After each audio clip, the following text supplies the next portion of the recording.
Who in your life is not meeting your expectations right now? Who in your life is not living up to your expectations? Maybe a coworker, maybe your significant other, maybe your kids.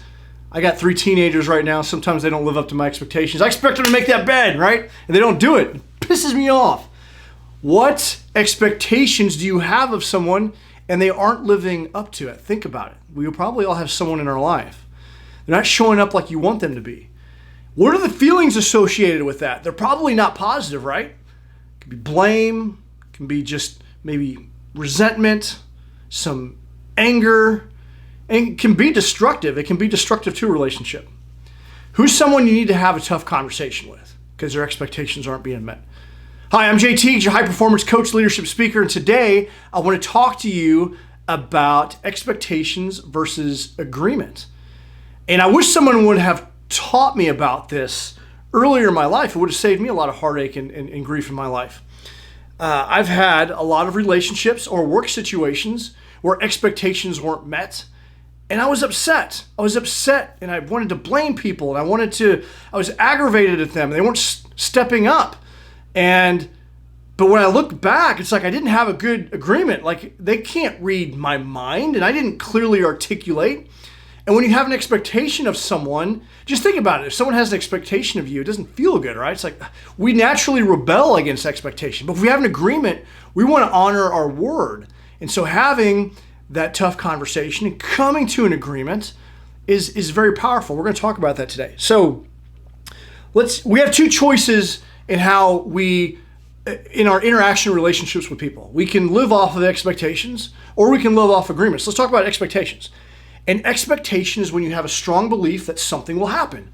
It's based on your view of the world and your life experiences. And oftentimes expectations are a good thing, right? They're a good thing. So you expect to put your key in the car and turn on the ignition and you expect it to start up, right? You don't have to think about it or worry about it. When we have expectations, we tend to worry about things, but that's something we don't have to worry about. You go to the refrigerator, you pull out a cold beer or soda, or you expect the food's going to be cold, right? It's just you have that expectation. You turn on the tap, the water pours out. You expect that you can be able to drink that, right? It's potable. It's good for you. These things are important, and we don't have to worry about certain things. We have some confidence in some things. So in life, expectations can be a good thing. But when it comes to our relationships, it can be bad. And I want to highlight some of those. So we have an expectation that people will say, they'll carry themselves a certain way, they'll do certain things, they show up in a certain way. And when they fail to meet your expectation, that can lead to judgment, it can lead to misunderstanding, it can lead to anger and resentment, and ultimately it can lead to betrayal, right? These are all not positive feelings. So these are things that you don't want to have in your relationships, neither, in your personal or your professional relationship. So when we have expectations of ourselves, we want to have positive expectations of ourselves that we're going to be true to our word. We're going to commit to things and follow through. And sometimes when you don't follow through and you don't meet your own expectations, it can lead to feelings of guilt and shame and things of that nature. So we don't want that either, right? So let's talk about an agreement. An agreement is a manifestation. This is like, I'm reading this here right from the internet, from Webster's. An agreement is a manifestation of mutual assent by 2 or more persons to another. A meeting of the minds in common intention made through offer and acceptance. I offer you something, you accept that. You offer me something, I accept that. We shake hands, we have an agreement. That's powerful, okay? So let's talk about an agreement example. We have the expectation when you get in your car, you turn on the car, it comes on, right? It turns on. Then you drive down the road, and in the United States, on the right-hand side of the road, you expect that another vehicle will not be driving toward you in that lane. Opposite lane, yes, but not in the lane that you're currently in, right? It's an expectation. It's a law of the land. It's an agreement that we have made as a society that in the United States, on the right-hand side, we're going to drive on the right, and oncoming traffic they're going to be on their right-hand side, which is the left. And we're pretty confident that we're not going to have a head-on collision. Isn't it amazing? We're driving so fast constantly. We don't want to worry about that, right? Every now and then you have that, you get on those windy roads and you get the car that passes and they feels like they take their time and you get too close, that sucks, right? So we have the expectation that they're going to make it in the other lane. We get mad. So that's an agreement. It's a law of the land, right? It's an agreement that we all have. And so agreements are powerful, okay? So let's talk about expectations in the work. We have expectations of our coworkers, of a certain level of job performance, of quality and standards to be met. And if you live off of expectations, and I'll highlight, so I've been in the military for 25 years. One of my roles, I was in command of an organization that delivered training. Without getting into a lot of details, I had a bunch of cadre who were working very long hours to deliver training. We also had to work with another organization outside of my chain of command, basically a separate organization, two organizations working together to deliver training for these students.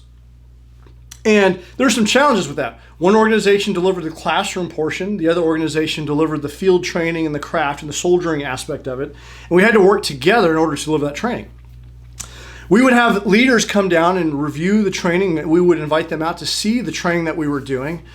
And oftentimes what would happen was that the senior leaders, who all have been through this course probably 15, 20 years prior, had their experience of how the course used to be. And it felt like oftentimes they appreciated what we were doing, but their expectations weren't being quite met. Like they just had a perception of what the course should be training on. And, we were working on a different type of mission sets, and my cadre, they were constrained to the curriculum that they had, and there were resource shortfalls. And there were manpower constraints that the senior leaders didn't have. It would always be like, hey, you're doing a good job, but you could probably do this, and this better, right? And over time, I think that what it did, it affected the morale of my cadre. And it can create resentment from the people that are working in the organization to the leadership, because the leadership didn't understand all the constraints. It was like, we have these expectations, but they're not quite being met. You're doing a good job, but you could be doing better, here. So, and then delivering training with the other organization, it was challenging sometimes because there were like gentlemen's agreements, but nothing was really written in on paper. So one of the things that we had to do while I was there is come up with a memorandum of agreement and basically clearly outline what each organization was required to do. Because sometimes we'd have students in the classroom and, there's a trash can full, right? And this is a military organization. We can't be having that. But who's responsible for making sure that trash can gets emptied out? Is it the classroom instructor, or is it the cadre that's assigned to that particular class? And so there's a lot of times there would be blame, like, hey, it's your fault, your responsibility. No, it's your fault. There wasn't like an established agreement of who had what. So expectations weren't being met, caused some friction points. And it caused people to, you're not doing your job. No, you're not doing your job. That ultimately leads to resentment, and it affects morale in the organization. So that's just an example of a workplace issue that I've dealt with. And I've seen this, over the years with my work relationship and my personal relationships. So people don't look forward to living up to expectations. And ultimately, we tend to rebel against it. So think about it. If someone has an expectation of you, I'm sure you have someone that has an expectation of you. What is your initial feeling to that? It's probably not good. Our natural inclination is to rebel against it, right? I think about my kids. They have an expectation I want them to do X, Y, or Z. They'll almost go out of their way just to not do it, right? So we don't want to have expectations placed upon us. We want to have buy-in. We want to have a say. And people support what they create. They will go up to bat 100% if they're part of creating, something. And when you have an agreement, an offer that's been accepted, you're going to get more creativity, and people are going to own up to that, and people don't want to break their word. That's why agreements are so powerful. So human beings love to keep their agreements with one another. And when you sit down with people, they want buy-in, okay? People generally want to help, and they want to do things, and they want to add value. And Agreements are more creative because you're going to be surprised when you give a subordinate the opportunity to come up with ways of doing things. You give them some parameters and you allow them to come up with some ways. You're going to be surprised, and they're going to, once you agree to allow them to do that, you're going to be surprised at how well they perform. So we want a desirable outcome, right? But when you just walk around and you're placing expectations on everyone, it just doesn't work out. So expectations are reactive, they're fear-based, and they're cowardly. When you have expectations of people and they don't measure up, you're quick to blame other people for what it is that they do. And, that person didn't live up to my expectations. It's their fault, And you live in a constant world of disappointment when you're constantly expecting other people to do things. So I expect them to do X, Y, or Z, and they didn't do it. Also, when you live in constant expectation, you're either going to live in, hey, they just met it, so meh, okay, so what? Or they didn't meet it, so you're going to be miserable. There's not much opportunity for positive feelings, right? Because either the people just met your expectations, they met it this time, but they're probably not going to do it next time. It's just a negative mindset, okay? So just think about that. If you're constantly expecting people to do things, they're either going to meet them and then life is just boring and okay, they just met the standard, or they didn't meet it and then you're pissed off in a negative feeling, right? When you don't have expectation and someone does something and it's a positive thing, it's an unexpected surprise and it can actually make you happy, right? But if you have expectations for everyone and every single thing, you can't ever get to that positive feeling, okay? So there's profound disappointment, when we lay expectations upon people, okay? And this is amplified in personal relationships and they're far more hurtful, right? So this is why so many people, and people have issues with their family members, right? There's internal family feuds is because people have expectations of one another and no one has deep conversations about things. I remember a family member had passed away, and like so many families, you have someone that's older and they pass, and as tragic as that is, that's just the natural course of life. There was a will in place, but no one had the tough conversation of who was getting what. And everyone had these expectation of, this is going to be inherited to me, and this is going to go to the so-and-so, and this is going to go into so-and-so. So not only are you dealing with the tragic loss of a family member, you're dealing with people bickering over trivial things like stuff, right? Because there was never like a formal agreement. We didn't have the tough conversation, Grandma's not going to be here forever. And we don't want to talk about it. That's just because we have the conversation, she's going to keel over. And people don't have those tough conversations, and then you get to these I see it quite often is someone has passed, the family is grieving, and now we get into this we're quibbling and squabbling over inheritance stuff, and it's sad, and it's so unnecessary. So have the tough conversations. Oftentimes, I've seen this with couples who've been together for long periods of time. They can get kind of short with one another, and it can be uncomfortable, and they're trying to maybe make the other person feel bad in front of their friends, and it can be very, very uncomfortable. And so sometimes we need to have the conversation with that other person, and the conversation could be framed this way. Could we have an agreement, and let's see how it feels to you, that we have a basic baseline of kindness in our communication? The same kind of communication that we would have with our friends. It would never occur to us to say nasty, hurtful things to our friends, So why are we doing this to each other? We don't want any sarcasm, any criticism, or negative judgment. If you get those negative feelings, we're just gonna, remove ourselves from the room. Maybe take a few deep breaths, maybe go meditate, right? And process, and you don't have to action that instant response. That was from Stephen Chandler's take on agreements, and I really appreciated how to frame that conversation. And sometimes couples need to have that conversation, and you probably have seen a couple that will do that, and it's not fair. Fighting's not good. Fighting is not a good place, and people that say that fighting is acceptable are living a life of hurt and misery and a lot more negative than they need to be. We need to be more restrained and have more psychological discipline over our mindset. So expectations ultimately lead to fights, arguments, and judgments of others. It's not a good place to be. it's cowardly to run around and have expectations of other people. It's because we're not leaning in and having the tougher conversations that we need to have.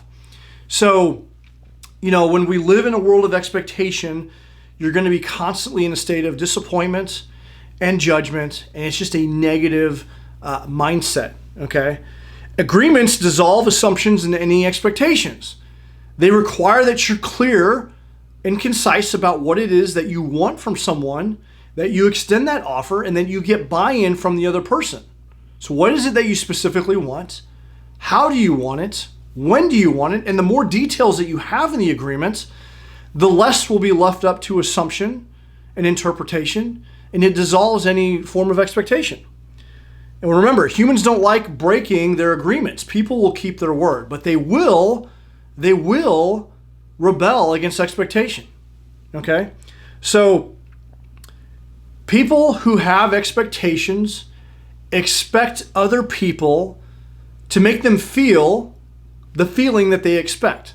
People who have expectations expect other people to make them feel the feeling that they expect to feel, and when they don't, they're tremendously disappointed. And they live their whole life this way, and it's not a good feeling. So if you don't like a situation that you're in, create an agreement that changes it. Okay? If you don't like a situation, go create an agreement that changes it. Don't simmer in expectationville. Okay? It's toxic. It will ruin you. It is poisonous. And you'll ruminate in it. It's just not a way to live. Okay? So you're not going to live that joyous life if you're constantly running around in expectation. Okay? And I've had strained relationships. I've had friendships end because we didn't have a common agreement. Expectations weren't met. And in fact, I just recently had a friendship that ended abruptly. And I'll be honest, I felt a little bit taken aback by it because I was not aware I guess I wasn't meeting the expectation of the other person. And as I analyzed their life, they tend to live their life with high expectations of everyone else. And I failed to live up to that. And it, as hurtful as it is, there's nothing, I regret that we didn't have the deeper conversation about having an agreement. And like I said earlier, I wish that I would have known more about agreements and placed a greater emphasis on it in not just my work relationships, but my personal relationships with my friends, with my family, with my kids. And I think that's incredibly, incredibly important. So I hope that this serves you. I think it's a very important topic that we talk about it. And so take an inventory of your life. Think of all the people. Do you have people in your life that aren't meeting your expectations? And how could you turn that into an agreement? Your work relationships, your relationship with your significant other, your children. Because this whole notion of living by expectation, it's toxic. It's toxic. And it's just a matter of having tough conversations. Define specifically what you want. Tell people. People can't read your mind. So tell people specifically what you want, when you want it, how you want it, and offer that, and then encourage them to do the same, and then come to an agreement with how things are going to be. So I'm Jay Teagues. I hope that this serves you well. I would love to hear what you think about the topic of expectations versus agreement. So comment below, and if by all means, if this message resonates with you or you know someone that needs to hear it, share it with them. And then I'd love to have your feedback on this particular topic. So in the meantime, keep doing hard things. We'll talk to you soon.